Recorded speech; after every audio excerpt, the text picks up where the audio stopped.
Wow. That was a really terrible guess by me, then. Huh. Brett Gardner. Gardy. Gardy. Shit. No, I can get this. Come on, Mike. You can do this. You think you can get it? You can do this. Come on. He's trying to think of late 30s players, somebody who's still bouncing around there with incredible longevity, and you're saying you're never going to get it because it's a younger player, probably, right? No, it's an older player. I'm just not certain Mike would. I was surprised to see it, to be honest with you. So I'm not certain Mike's going to. He's a veteran, Mike, okay? Is Nelson Cruz still banging around? Nelson Cruz is still banging around. But he's 44, but he's not going to be near 3,000 hits. No, it's not him. Beltre's not banging around anymore, right? He retired like 4 years ago. He'll be back, though. I mean, yeah. I don't know. If he's having a contract here. Someone's going to need a few homers, September, October, and Beltre is the guy to call. God. I mean, if Nelson Cruz is still playing full-time, you got to go Beltre. Nelson Cruz was a solid guess on my part. Let's do this with like Wordle rules. Can you give me a hint? I'll give you a couple of teams, okay? Just give me a hint. Career started with the Yankees. Few stops along the way. Now he's back in New York with the Mets. Oh, Robinson Cano. Yes. Is he suspended this season? I have no idea. Yes, he is suspended. Oh, yes, man, it's going to slow down the process. That's why I forgot about it. And he's been injured and suspended, and he hasn't played for a while. And Stugotz was just sort of surprised to learn that Robinson Cano is still on the Mets. Yeah, just found out. How far away is he from 3,000? He is about 400 hits away from 3,000. Damn, if he wasn't suspended, yeah, he would have had a shot over the next 2 years. Yep. And that would have been a shocking 3,000 hit guy. Next up is Yadier Molina. Makes sense. Yeah. Gesundheit. Mm-hmm. Roy, what are you laughing at? Were you laughing that Jessica went straight into the elbow? Absolutely. It straight into the crook of the elbow. Jessica, what was a surprising sneeze? You know what I read last night about sneezes, Dan? This was an article in the American Kennel Club website. Dogs sneeze to communicate. Sometimes they sneeze to indicate they want to play. Sometimes they sneeze just to get your attention. Sometimes they sneeze because there's something itchy in their nose. But they mostly use it as a form of communication with humans and with other dogs. So maybe that's all I'm doing. Do you know why attention. you know why people say bless you after you sneeze? Yes. Because it was once believed that your soul escaped your body when you sneeze. So people would quickly bless you before Satan can enter your body. That's like an old like Christian school, similar to going blind if you know what. Masturbate. Yeah. At LeBatard Show. At LeBatard Show on the polls, did you know that bless you was to keep Satan away? No. Did you say Cano was suspended the whole year? He was like suspended last year, right? Is he playing now? Yeah, he's got 27 at bats. He's getting closer to 3,000. I might suspended start following Cano. He was suspended last year. He was suspended for part of last year. Yeah. But he's played in 8 games this year, 27 at bats. We're going to need a clean pickup here. Yes, I'm sorry. My bad. That was my bad because I've been taking ginkgo, Dan. Have you heard about COVID brain? National Geographic did this, and I swear to God, there was a day I came home and I couldn't figure out if I let my dog out. And then I forgot one of my godson's name for a good 5 days. And also, I forgot my dad's ex-wife name for a good 5 minutes before it finally came to me. I think I have COVID brain. Oh. We're still learning about all the side effects of COVID. We don't know. But you're going to do that to me because I've lost my train of thought? But what I'm telling you is I got into ginkgo. Yeah. And just today, I forgot who the R&B singer Neo was for a hot minute. But you know what? It came to me. Thank you, ginkgo. It's because of that damn hat that he always wears. Right. You certain it's not age or... Like with me, it's weed. It could be. It could be age. It could be drinking. It could be weed. But I think it might be COVID brain. But just when I forget anything, whenever anyone loses their train of thought, you're going to accuse me of having. You're going to have me. You're going to accuse me of COVID brain. Yeah, I can second the COVID brain situation. For the life of me, I couldn't remember who the Steelers running back was on Weddle the other day, and I was like, man, what's this guy's name? Najee and I had to ask Lewis. Yeah, Najee Harris. Dude, wow. Ginkgo. And I could picture him. I could see him running, and I was like, oh, he went to Alabama. And I'm like, You know what I've started doing? This guy. When I walk to my car, when I leave the house, I just try to pull random NBA players as I'm walking to my car. just to see if I can remember him. I'm like, who's that guy that went to Cincinnati and had a decent career? Danny Fortson. Who was also that center that played for the Nuggets? Rafe LaFrentz. And then I started thinking about Cherokee Parks because I thought about Rafe LaFrentz. So this keeps me sharp. It's the web. You're building out the web. You're playing word games to keep your brain sharp, and it goes through the land of big country Reeves just so that you can you remember Rafe LaFrentz? Dude, it was pretty startling forgetting my godson's name. That's bad. Yeah. That's bad. Now, granted, I have 2 godsons, and not one I haven't seen in a very long time. In the Greek tradition, godsons aren't necessarily super close to you, but I still forgot the name for a hot minute. But you don't believe that could be a product of having a lot on your mind? It could be, but it could also be COVID brain. Yep. Okay, so COVID brain is going to be the I've thing. had COVID once that I know of. I'm just saying we don't know all the long-term side effects, and it's shrinking brains. It's aging you 10 years, they say. Get out of I here. have read that it's like pretty much horrible for every single organ in your body. Like COVID attacks all your organs and stuff. So it's really great that we all have gotten COVID. Samson has still not regained taste, and if you don't regain it within a year, it is said that it is then gone. Super He's bad never for going to you. taste food again, ever. Is that what you're saying? I mean, that it is said. Gone. His doctors told him it's never coming back at this point. Oh my God. But hey, we're still learning about this thing, so you never know. Who was that center that wore 00? White guy, Eric Montrose. Oh, wow. Excellent. So it's just a little memory game that you're playing with yourself there, that just to make sure that you're still sharp and to ward off through sports, to ward off COVID brain. I'll remember at some point what it is that Jessica was talking to me about, Sneezing, and I will Dan. get back to it in a second. But first, I want to. I was talking Robinson Cano. Hey, what do you know? You didn't know he was on your team. Nope. You like the I'm happy Mets. he is. I'm going to have a 3,000 hit club member. You He like was suspended for an entire season. You can forget. You're sitting there looking up 3,000 hits, and Yeah. you're finding Robinson Cano, and you're like, hey, he's a Met. And we tell you he's suspended, and you don't know, and then you look up. Are you not even watching your team? Your team has started 9-3. Have you Yeah. not checked the box score even? I mean, I have. It must have been the day that Cano didn't play. He had 27 at bats, Mike just told you. Yeah, he's playing every day, it seems like. I haven't been watching the Mets. You have not watched any Mets baseball. I should be. It's Cano and Buck Showalter doing their thing. This team seems right up my alley.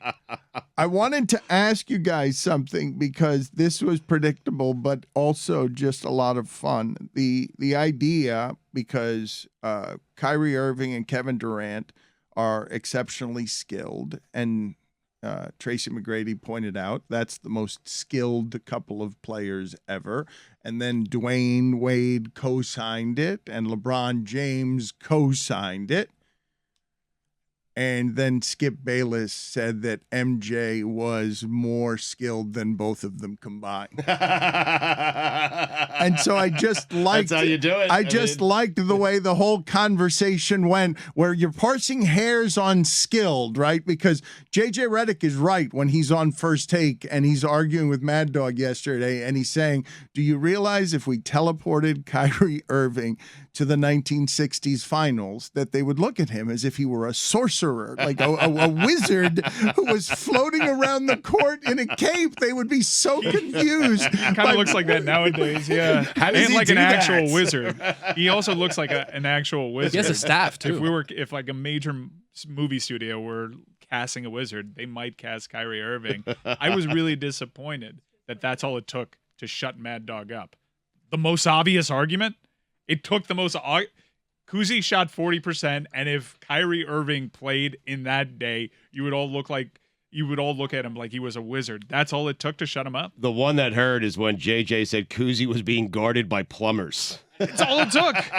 He didn't have a retort. It's like no one's ever brought this up to him as a No counter. one has. I mean, Francesca agreed with him. But the thing that was happening last night that was fun to watch, Stugotz, because there have been two real surprises so far that Minnesota beat Memphis. I guess three now. New Orleans beating Phoenix, and then last night Chicago beats Milwaukee. Mm-hmm. And after the game, and if this is inevitable every offseason, Alex Kennedy puts out there, and I'm not saying it's inevitable of him, it's inevitable this time of year. I just found out that the Pels beat the Suns. Yeah. Whoa, what an upset. It was 2 nights ago. Really? Yeah. COVID brain. 1-1 headed back to New No, Orleans, that's just man. too much sports. That's not COVID brain. That's a late night game. That's a late start. That's a late night NBA Inconsequential game. series. Listen, you run with COVID brain. I like it. All right, Also- we have a built-in excuse forever. But That's Devin great. Booker was also hurt in that game, Mike. Try to keep up. I know I was retweeting. I was like, wow, thankfully they're up 2-0 in this series. They can survive the Devin Booker injury. Big mistake. Game on. He's out the next two. Whoa. It might be an upset. But so you did know, though, that Chicago beat Milwaukee last night. I saw that. In Milwaukee. Yeah, I caught that. They did?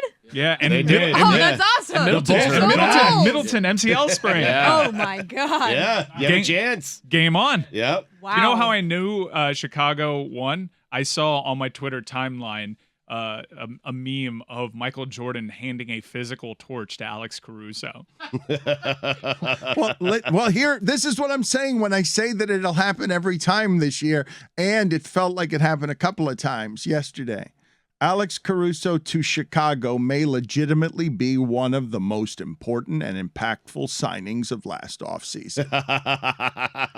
Because the Lakers lost him, and then the Lakers stopped being in the playoffs, and because the Bulls added him, and this probably has more to do with DeRozan, Stugotz, and some other young Bull additions, but he does play very good defense. The bald mamba. And he had some assists last night. And you know who else we did it with last night? That Pritchard guy for the Celtics. He's running around. Pritchard. They gave him Scrappy little player. They gave him Richard. They gave him buckets. Buckets. Said, I'm looking- Tony, buckets. you're willing There's to a give whole him like new buckets. generation of players now. Bucket I'm like, getters. "Who's- this Jalen Brunson is good. Yeah, Yeah, he's really good. He's like 6'1", and he's doesn't matter if Gobert's in there. It goes at him. It's good. I wrote down Jalen Brunson. Name to remember. yeah. COVID brain. Got to do that now. I'm just snorting ginkgo. Dude, get on ginkgo. Really? Telling you. It's that good? I think it's all like it might be a placebo. Who knows? But I'm just like buying in on it. And I'm remembering names like Eric Montrose and Danny Fortson. Look at me. That Mikey sold me. Peddling herbal remedies on the show feels like a new low point for all of us. Yeah, Jess? Keith Bogans. How about that, Jess? Huh? He's right about that. Mm-hmm. Robert Pack. I'm going even further now. Can't stop me. I saw a meme on the internet, and this is me dragging it back into 90s baseball, but I think an entire bachelor party went in full uniform as the 97 Mariners to a game. Wow. There was a Buhner, there was a Cora, there was even a big unit. Wow. Get out of with here. a mullet and everything. An entire Major League Baseball team of a bachelor party dressed as a 97 Mariners. Good times. You say that, but I disagree. And I'm not going to say it's not going to be good times to be in costume as a bachelor party, running around through the streets of Seattle as 90s baseball. Maybe you would have fun in costume doing that as a bachelor party. Dan, you don't know what fun is until you dress up as Dan Wilson and walk around town. Oh, God. Was he number 6? Oh, Dan Wilson. What I am fearing is running into that group of guys. I'm fearing that is in some ways a heaven and a hell for everybody involved. Because that group of guys would talk my ear off about the glory days of those Mariners. Dano! Jay Buhner. I mean, Jay Buhner would be in a corner laughing and drinking shots. It's a 95 Mariners, so I'm sorry. Oh, wow. COVID brain, everybody. Wow. Yeah, I found this there's a Tino Martinez. This is incredible. Still Dan Wilson, though. There's a Rich Armorall. There's an Edgar Martinez, right? Yeah, I'm sorry. COVID brain. Edgar Martinez. No, and They were Tino both- Martinez. they were both on the team. Rich Armorall, Dan Wilson, Alex Rodriguez, Jay Buhner, Ken Griffey Jr., Joey Cora, Edgar Martinez, and Tino Martinez. Did you along say- with Randy Johnson. Did you say Mike Blowers? He wasn't there. Blowers! No, they couldn't feel the Blowers. But Blowers did Blowers play there? Yeah, he played there. He's on the 95 team. Mike. Look, Dan Wilson's in full catcher regalia. Of course he is. He's Dan Wilson. That's amazing. But he's not actually Dan Wilson. This is the greatest thing. Can I see him? Yeah.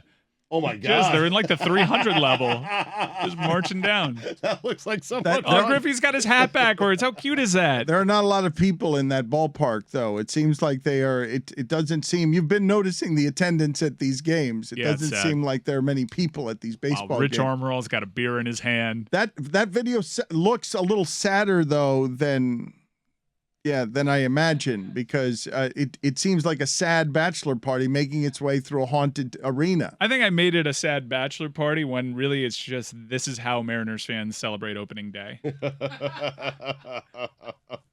That's a dream. Also, invite me next time. I will fly to Seattle to dress up as Rich Armorall. Okay, so here we go. We're going to start doing this then. Billy's going to end up in Detroit for 3,000 hits, and Chris Whittingham he was so delighted yesterday at the number of wedding invitations he's gotten from listeners. He's like, I'm absolutely going to go to one of these weddings one day. And now Mike is just saying, fly me off somewhere. I call Louis Soho. That's me. Don't forget me following Robinson Cano around for 3,000 hits. I mean, you've only got 400 to go.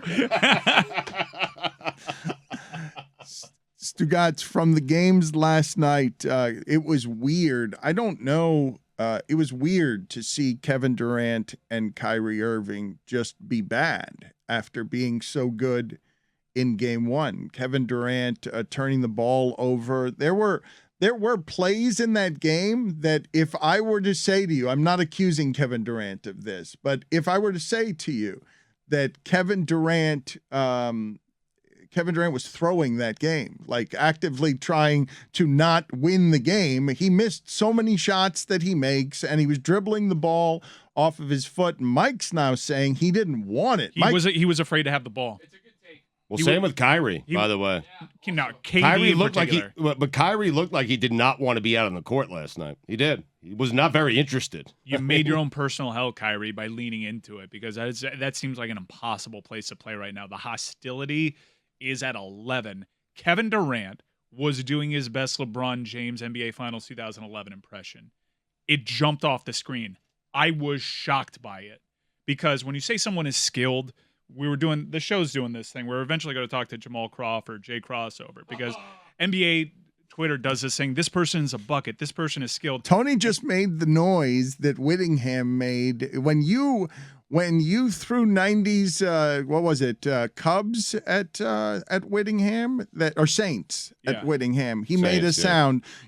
You just hubba. What you just threw at Tony the Buckets Crawford made him make a sound. I don't know that you could have thrown anyone at him that would have made it. But NBA Twitter does this thing that if you're if you can make a mid-range jumper and if you could do a crossover, that's skill. It doesn't matter what you do on the defensive side. I'm sorry, Kevin Durant is not more skilled than LeBron James. Are you mad? What LeBron James can do at his weight with his frame, what he can do on the defensive end. And Kevin Durant can do wild things on the defensive end too, but he doesn't have the handles LeBron James has. We do this thing with skilled, where, a guy who can hit an inefficient contested mid-range jumper, that guy's a bucket. That guy is a natural scorer. I'm guilty of it. I said Tyler Herro's the most natural scorer, and that's just what NBA Twitter I was decided. arguing with Tony about this because the sliding scale for bucket, because he was throwing Beasley in there, and Beasley can score. He can score on anybody, but Beasley would not have qualified. Bucket is not a great player, Mike. Bucket is not a great player, and the parsing, I'm surprised you're interested in the parsing of skills part of this argument. I'm more interested in you saying that Kevin Durant didn't want the ball last night. He because Stugotz saying that Kyrie Irving seemed indifferent last night. I've always argued, have I not, that if a guy goes 4 for 17, it's generally not that he's indifferent or impacted by that. The numbers will even out. The jumpers will fall. The great players won't miss that many shots. Right. Durant has never had a half that bad. He was 0 for 10. He was minus 23. He's been one of their worst players through the first 2 games, which is insane to say about Kevin Durant. But he also again got his shot blocked last night. Right. Stugotz. Dan, I don't think we're giving enough credit to Jason Tatum because when he's guarding Kevin Durant, it is clear that Kevin Durant views that. Like, there are not many times I imagine that Kevin Durant looks across from him on a basketball court and says, that guy can guard me. That guy can guard Kevin Durant. He has proved it through 2 games. Well, he can guard this version of Kevin Durant. Yes. And this is how, and I don't know what will happen in Brooklyn, but this is how the young come for the old. This is how it looks when you tear your Achilles going after a championship that exhausted you in Golden State. And at some point, Kevin Durant's got to get old. Just because LeBron changed the way the machine works on age, you come off an Achilles tear, Stugotz. You come off that injury that he rushed back to come back for, and you lose a step. And none of us can notice because you're still Kevin Durant, and you can still score. And we saw you last playoffs. The difference between you passing going to the championship was a toenail. We don't notice, but you know who does? Jason Tatum. Well, Jason Yes. Tatum notices that he's 10 years younger than you, and he doesn't have that history of injury, and he's not using the inhaler anymore. But I didn't expect both of them to be bad last night. I did not expect to be watching Goran Dragic being the one who was carrying offense for the Nets, not after what I saw in game 1. And I want to examine what you guys are saying, which is, are you guys telling me all the things we've talked about over the years, crowd hostility on superstars, that being hated, that he leaned into it, Kyrie did. One of the things I loved about game 1 is, yes, bring it. Bleep off. Bring all your hatred. But now you're telling me he crumbled under it because he missed 13 of his shots or whatever it was. He was 4 of 13. KD was 4 of 17, so a combined 8 of 30. I'm just saying Kyrie didn't look. He was so engaged that first game. Everything. Offensively, defensively, he was creating his own shot. He was getting to the rim. He was hitting threes. He was, doing whatever he was doing with the crowd. And last night, he just looked like he wasn't terribly interested in being in that moment. They blew a 17-point lead. Yeah. The second half shot chart for Kevin Durant is amazing. He's 0-for, which is one of the most shocking things. But Never it's all like happened the before. worst shot in the NBA. It's all contested mid-range jumpers, long twos in the corners. He's just pushed off to the side. When you're talking about two of the best offensive players in the NBA, and Kyrie and Kevin Durant, and they're shooting 1 for 17 in the second half in a game that they are losing and they need, like, that tells you where they're at in the series. Like, they don't have anybody else, and if they're not shooting, who's winning? And I'm doing the sports thing. I'm looking to their sideline, and I'm like, Steve Nash is going to figure this out. Yeah. Right. That's going to be the leader that we're turning to. That leadership style, I don't see it. They actually got a game from Bruce Brown last night, like on the road. And so if KD and Kyrie play, just one of them plays their normal game, I mean, the Nets probably win that game. But you're depending on Bruce Brown to be your third guy. Dragic had 16 in the first half and then 2 in the second half and just disappeared. No, but with a team like that, when you have 2 guys and it's just everyone else, someone needs to step up every night. It doesn't have to be the same guy, just someone needs to do it. But let's examine for a second, because Stugotz came in here today. You know what good morning was from Stugotz today? Because I want to talk about this one game from last night. Good morning from Stugotz today was him walking in and saying to me, "Hey, Dan, today we honor Al Horford." Yes, we do. It is an honor. We should all be thankful that we get to watch Al Horford play. He does a little bit of everything. He will set screens. He will help out on KD. He'll give him a little elbow just to let him know that, hey, Big Al is here. You know what I'm saying? He'll rebound, big assist, smart player, gives you 35 minutes. He'll hit a big 3. He'll post up in the paint, Dan. He does the little things. He is a guy from a different time, and we should be thankful that we're getting to see what basketball was played like in the 80s and 90s. It's not through Al Horford. Okay. Thank you, Al Horford, for all your good work. He has been great through 2 games for the Celtics. We have seen the He's game. only 35. What? I was stunned to learn that. Because remember, he played a while in college, at least by today's standards. And he was in that era in those fights with those Heat Big 3 teams, even prior to. Only 35 years old. This is a guy that everyone thought was washed 2 years ago. Came back to Boston, and last night it was Dragic against Horford. in the third quarter. And I'd like to just examine a little more after that game one. What happened?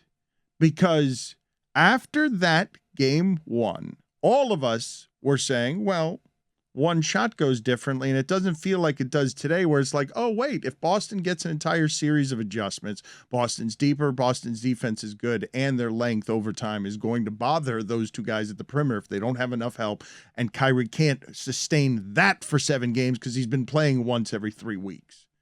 Like, can't sustain the emotional drain of that, of expending yourself the way Kyrie did to only lose at the end of game one, and then to look to you like he was exhausted yesterday, and to look slow, and to miss his jumpers, and to not dominate the game. Where was the Kyrie from game one? Well, I would imagine the last couple of days were pretty hard on even a young athlete. Well, Ramadan, too. He's fasting. That, too. Yeah. Well, hold on. I mean, Dan, you're right. Listen, that game, there had to be an emotional letdown from that game, and you saw it with the Celtics, too. Jason Tatum was not great offensively last night. He just wasn't. But the difference is they're just a deeper, better team. Tatum is putting in work, though, to your point, defensively, and maybe that's why his offensive game isn't there. KD, this is courtesy of StatMuse, KD with Tatum as a primary defender this series, only 8 points, 2 of 13 from the field. That's 15%. 0 for 3 from 3, 0 assists, 7 turnovers. Tatum has blocked his jumper twice. We were marveling that it happened once. No, it happened again He's yesterday. only committed 1 shooting foul. So when I'm saying that Kevin Durant didn't want it, it's not because of how hostile the crowd is. Like, that's how we'll help explain this. Mike, he couldn't get it. It's because of Tatum and the work that he's putting defensively. Dan, the other thing with this team, all 5 guys are in double digits in points. The starters, all 5 starters, and 2 guys off the bench are in double digits. They have a better team. I'm not saying they're going to win the series because those 2 are terrifying, but they have a better team and a deeper team. This is what we've been saying about the Nets all year. I just never saw them hitting the button. When the third most important guy on their team is Bruce Brown, I just don't see how that 7 seed makes it all the way through the East. I'm more interested in the structural stuff that gets us to this part of the story. Like, this is, if Jason Tatum is to be what Stugotz thinks he can be, which is Kevin Durant, he's got something at the rim that's a memorable moment already in these playoffs. He's writing his history now at 24. Durant's a star of the league. He was a toe away last year. The way these stories are built is we will now look at you and, oh, look, we get to watch Durant and Tatum on each other. And what do you mean Durant doesn't want the ball? Because he's older, because it's an Achilles tear, and because something that physically is like him but 10 years younger and wants the things that Durant has had. And Durant has mutated into this troll who's fighting the internet every day, smoking weed with Kyrie and building his own thing in Brooklyn. And here comes an organization led by Brad Stevens, inherited from Danny Ainge, to groom these people they never traded so that Tatum would grow into this moment with the support he needs as he tries to chase down organizationally Durant, who says, I'm the organization, and is the organization. But what happens when you look up in round 1 and the guy that you're looking at isn't afraid of you and wants your things and is 10 years younger, and now we're watching the isolated matchup, and it's like, oh, wait, is Tatum going to now just climb up the scaffolding of Durant to, I want this place in the league? This is how old people don't just die in the playoffs like LeBron. Sometimes they have to be hunted down, and Giannis barely got him last year for the league. Correct. And we forgot about it because we're like, you barely got him for the league.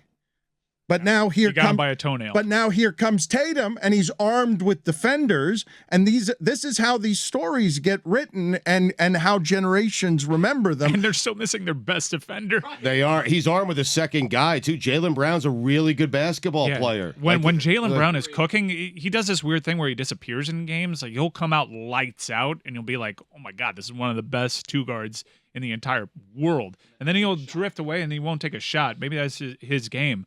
I was watching this game really deeply appreciating the drama because we've never really seen anything like this in the first round. And I was a little sad when that game went final that it's 2-0. I'm struggling to find what the answers are for the Nets. Is this going to be a quick series? How do we push forward the drama? Game 3. Do we see Ben Simmons, who can single-handedly change the narrative around him if he turns this series around? He really could. It's a great opportunity for Ben Simmons. I mean, because you can't lose, right? Like, even if they lose, he could say, hey, they lost without me. So This he can could- only win. This has potential to be the greatest opening round Yes. series of all time. It's if Ben amazing. Simmons starts playing, if he starts balling, I feel like I'm watching the finals. it feels great. Guys, how can you ask that of Ben Simmons? He has not played. Wait a minute. I can't do this with you There's guys. only upside here He for has- Ben Simmons. He hasn't played, and that's been kind of puzzling. There's been so much ambiguity surrounding his situation, not just physically, but mentally too. We haven't seen him in that uniform. I have no idea how he's. The reports were that he might give it a go for Game 3.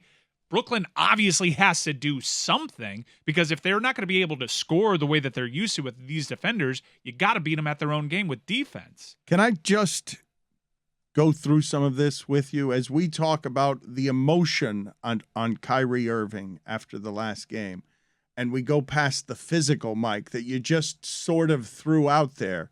Hey, he's fasting as well. The weights on these people, as you know, social media makes this stuff cruel, and Kyrie wants to fight the world, wants to fight that arena, wants to fight everybody. This team built by these two guys, one of whom who's saging a building, and Kevin Durant is fighting with people on the internet, two trolls, Team Troll, is now waiting for rescue from the guy who nuked the process with what we think may or may not have been mental frailties that he will talk about at one point. That if not mental illness, which is something that was argued, and we can make the argument whether Certainly he was mental doing that trauma. to save money or whether it was real. But now you're telling me this is what this Nets team requires in the way of rescue? Somebody Yes. who hasn't played for that long. That's where the desperation is? That's the hope? Dan, defensively, that's a guy who, I'm not saying he'll stop Jason Tatum, but that's a guy Jason Tatum would be concerned about. I mean, he's young. He's the same size. He's one of the I best would defenders. not wish that on Ben Simmons Why? coming. It's only upside. Not having played in this long. Well, I will say, typically when we're dropping someone into a series, we're worried about how's their shot going to look and their conditioning. Right. We're not really worried about what Ben Simmons' shot's going to look like, because the expectations are none for where his shot is. We only expect him to dribble, penetrate, kick it out, and play defense. Yep. If there were a scenario where you could just drop a guy in, it'd be that, because you're not expecting anything in terms of shooting. Mike, he hasn't even been playing 5-on-5s or 4-on-4s. Like, what has he been doing? 1-on-0s they've been talking about? Like, Guys. how is your conditioning up to that par when you have the most intense series in the NBA playoffs? Well, what else do you do if you're the Nets? I You need another guy. First of all, you don't overreact to two losses when you saw how close it was to coming back 1-1. The grander stuff I'm talking about here, because you saw how different the Toronto-Philadelphia series looked when the series moved. I'm looking at the other stuff you guys are talking about, which is you're taking game 2 and you're making it mean something if you're arriving in the place where Kyrie looked indifferent to me. Game 2, really? After game 1. You know, I'm saying Kyrie looked indifferent. They played so poorly that Kyrie looked to you like he didn't care that much. And Mike is saying Durant's afraid of the ball. He didn't want it. He didn't want it. It looked like LeBron in the fun. That didn't. Am I the only person with that takeaway? No.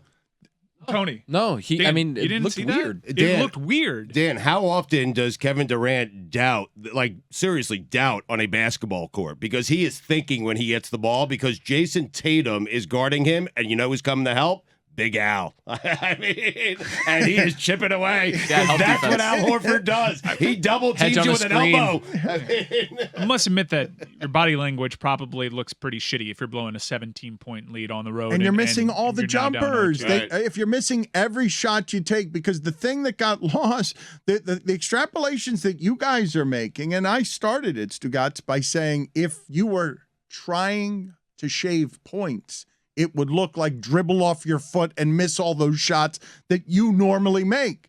I'm telling you, every time Kyrie and Durant miss, I'm surprised. Like, I know they don't shoot 50%, but it's, to me, anytime Durant shoots, I'm expecting it to go in.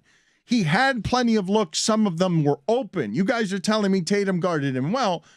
And yes, he did, indisputably. And yes, he does, indisputably. But Kevin Durant can't be guarded. The Kevin Durant I know doesn't get his shot blocked.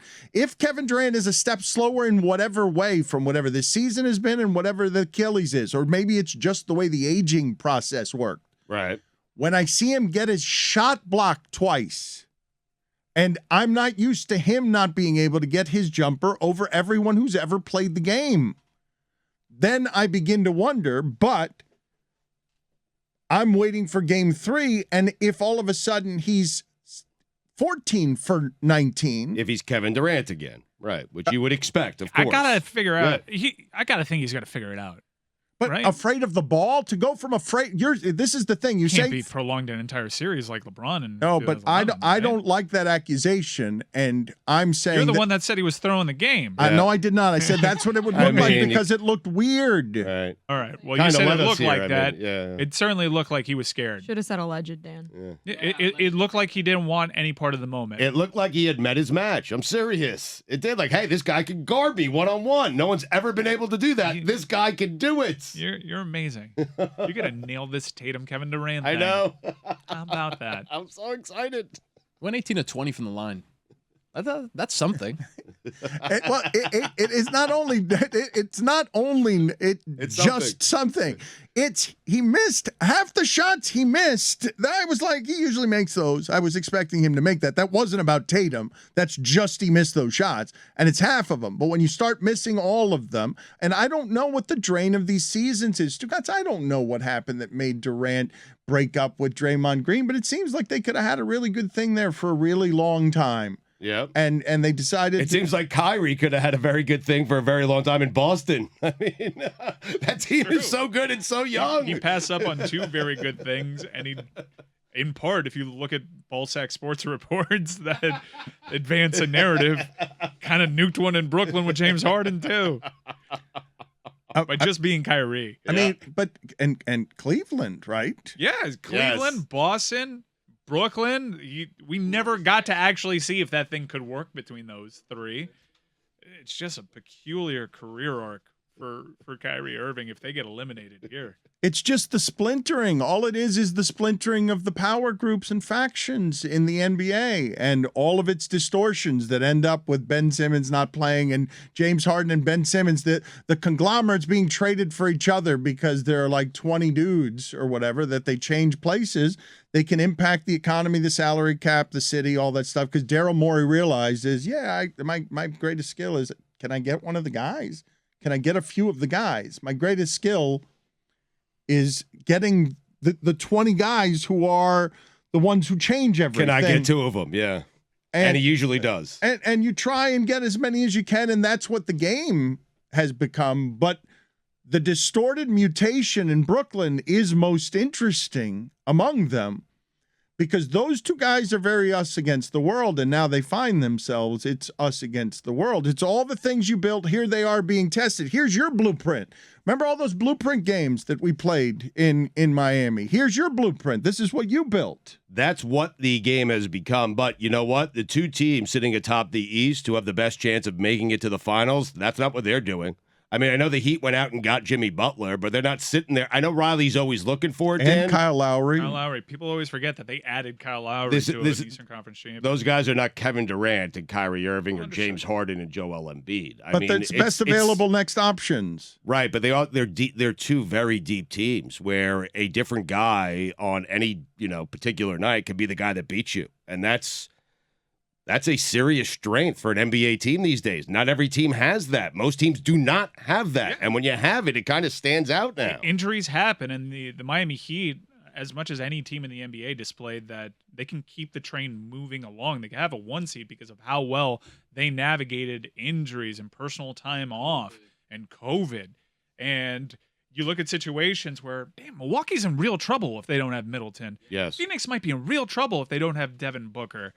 If Jimmy Butler turns an ankle in Game 3 against Atlanta, it's certainly a problem. He's their best player, but I think they can manage it. Bingo. You're right. If Bam Adebayo is out for a game, I think they can manage it. Jessica, you're right to wonder why Stugotz has now decided in his late age to hit people with bingos at Mike every nailed point. it. I mean, he did. Bingo. He was just maximum homer, but are you now trying to bring as your catchphrase? Just you need some new catchphrases here, and I mean you've been wearing out the how about that. So do you want to Yahtzee? I think we have to find some new material for you. And if bingo is as much as you're willing to refresh it for lazy catchphrases, Jenga. At least he didn't add a Bango Bongo to the end of that bingo. it is. Oh, little bingo bongo, huh? Bingo Bango Bongo. Bingo bango bongo. Oh my God, we're back. Why the bingo? You want to? What happened there? Anybody that's ever said bingo, bango, bongo White. in a sports debate. I just love that Stugotz's new catchphrase to change the industry is to be the sports radio host who shouts bingo when someone's super correct. His mid-career, his late career evolution is going to be into the guy who's just a sportscaster who tries to revise cruddy old sayings from the past. Yahtzee. I like that one. It feels good. Say it, Mike. You like it. You'll Yahtzee. you're saying it differently though. You didn't Try say it. Parcheesi. Nope, doesn't work the same. Dig Yahtzee. deep. Dig deep, though. Deep down the stomach. Parcheesi. Yahtzee. Yeah, there you Yahtzee. go. Yeah, Yahtzee. It's going to be interesting to watch what happens with the Nets, right? Because they cure it just by the shots going down, correct? Does it all not get cured by? I mean, home court could cure it, right? Does it all not get cured by just the shots going down? That Yeah. no matter how great Make the shots against their defense is hard. We can agree that it wouldn't be hard for Durant to get Tatum in foul trouble, correct? He's only drawn one foul. Yeah. But do we think that is a repeatable thing once everything goes home and a guy who shot 20 free throws last night is going back to Brooklyn? Like we think that Tatum is such a thorough absorber of all the things that Durant has been that he can not only guard him and suffocate him, but also not ever foul him? But on the balance of the series, they got 2 games where he'd never fouled him. And if you would have told me that entering the series, I'm like Boston in 5. So he already got the 2 games. It doesn't matter if Kevin Durant starts drawing the calls.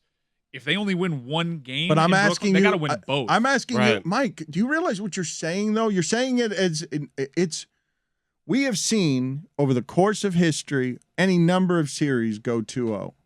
You're sitting here saying to me that Kevin Durant was scared of the ball. You're telling me Didn't want it. one of the greatest players that I have ever seen and perhaps the most effortless scorer I have ever seen. You're making the accusation that he did not want the ball, and now you're making the accusation that Tatum can guard him simply without fouling him based on I'm 2 not making games. that That's not an accusation. accusation. Those are facts. That is Okay. a fact, Jack. Okay, well, in 2 games, it's a fact. And so what I'm asking you is, you believe that's a skill. You believe now that is a repeatable. As Tracy McGrady says, that Kevin Durant and Kyrie Irving are the most skilled duo in the history of the league. You're telling me that Boston has a skill better than Durant's skill that will snuff out Durant's skill. You believe that going into game 3. No, I'm saying that on the balance of a 7-game series, Boston's skill will outweigh that skill. You're going to have an isolated incident where Kevin Durant is Kevin Durant, and it doesn't matter what kind of defense that you play on him. But through 2 games, 2 important games, one that they absolutely came back from 17 points down and seemingly sole, that might have been enough to win this series between 2 very tight teams. They got the performances at home to win a 7-game series, I think. Sure, Kevin Durant, I would be very surprised if what happened in game 1 and game 2, if that happens in game 3 or 4 to Kevin Durant, because I've never seen it happen. But this Boston team and their wing defense is as well equipped as any team, and they're doing it without their best defender. Dan, I think that's what we're discounting is how good this team is defensively and their length and their size and their ability to throw 5 or 6 different guys at Kevin Durant, double team him, recover from the double teams. If he gets rid of the ball, they're really good. But what you're also doing is and don't tell me you're not doing this, you're taking the last half of basketball that we saw and erasing everything you've seen Kevin Durant do in his career. Nope. You're telling me that Boston has the kind of defense that will wear him down, that he might be able to get a game or 2, but that you've seen enough with fearful of the ball guy. No, Dan, I'm not taking the last half. I'm taking the last season. I was taking the last season when we went into the series. I was taking the last season when I said, give me Brooklyn. They're not that good. That's what I'm doing. The last half is just further confirmation of what I thought the problems were for this Brooklyn team the entire season. And I was perplexed as to why people on Get Up that don't actually even watch basketball are just picking the Nets. People that can't possibly, given their job, watch all the NBA. They're just picking the Nets because it's Kevin Durant and Kyrie Irving and haven't watched this season and haven't watched Boston go wire to wire defending players like that all season long. Well, since January. I think there is going to be a regression to the mean, and we were talking about it with Tyrese Maxey, right? He can't keep shooting at this clip. Yesterday he went 1 for 5. There's a regression to the mean coming for Boston defensively, you'd have to think, with Kyrie and Kevin Durant. I think there's no way that Jason Tatum can continue to do this night in and night out on the best offensive player we've ever seen. Like, I just think there's something that's going to be, something's going to click, and it's going to be like, all right, but let me go back to what, because when Miami is playing Trae Young, and I think Trae Young is an excellent basketball player, but I don't know what the solves are for Trae Young playing against that defense. Now you guys are escalating things. Now you guys are making it Durant. You're saying that what Miami is doing to Trae Young through 2 games is something that Boston can do to Durant through 2 games. And now it's only been a few months since Durant was in still the best player in the game category, not the Trae Young category. We're going to still argue about best in the game, and you guys are taking that away after a couple of games. You're saying it's the season. Oh, I'm not saying he's not the best offensive player in the league. Well, but no, the guy I saw in the second half yesterday, I would never accuse anybody who is a top 10 player of the league of being afraid of the ball or not wanting any of it against anybody, any defender ever. Like, Drew Holiday seems like a nightmare to be guarded by. God, it would be annoying to be around PJ Tucker. Like, these people are just unbelievably strong for their size, and it's ridiculous. But this particular defender, is the same size. He's the same. He's Kevin Durant 10 years ago, Dan. He's a younger Durant. It's not, I don't think it's a conscious, like, oh, this is scary for me. This crowd is hostile, and I'm going to look bad if I try to go at this player that's guarding me right now. I think they're swinging the ball around. Kevin Durant has known what his possessions have felt like to him better than anybody else on the planet, and he gives it right back up because he's like, I'm not going to be able to do what I can do against this guy. He's making a basketball decision, and then it translates on the TV like, what is this? This isn't the guy that I know, and it makes him look scared when I'm really thinking he's just playing the math. It's like, I am I am shooting 15% against this guy. Right. We are better off swinging it to Bruce Brown. And therein lies my problem with the Brooklyn Nets all season long. Who they're swinging the ball to. They don't have the third guy. Yeah. They don't have the third guy. Funny. Kevin Durant's going to get his eventually in the series. I keep waiting for Curry to do that, and Dragic was trying to do it last night. They're going to need somebody else because, okay, Durant and Kyrie, get yours. We can still beat you. We showed it in game 1. We can still beat you. I have aired. Allergy season? You okay? Sorry. It is spring. Pollen. Yep. Moderna. Mm-hmm. COVID brain. Yep. Oh, God. I hope not.